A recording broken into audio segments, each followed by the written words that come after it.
الركله ركنيه حاضره لصالح فريق الزوراء، والكره ملعوبه داخل منطقه الجزاء. هنا باحث عن راسيه لكن ياتي مجددا الابعاد، ياتي الابعاد مجددا.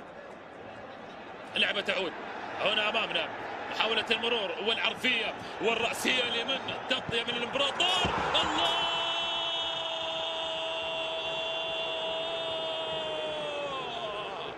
وها هي الكره قد عانقت الشباك، والفرحه قد عانقت المدرجات بهدف اول لاصحاب الدار، لاصحاب الارض، لقلوب في جوانبها ضرام يفوق النار وقدا واندلاعا.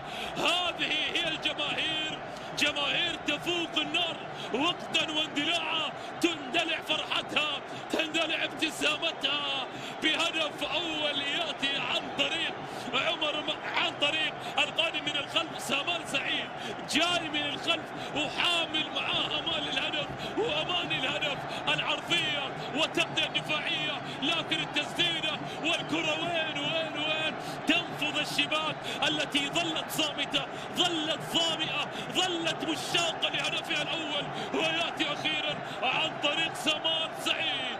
شوف الكره وين صعبه، رغم التألق، رغم البراعه، رغم الجمال يا حميد النجار، لكن سامال قال لا لابد من ابتسامه اولى لجمهور الزوراء، لابد من ابتسامه وفرحه اولى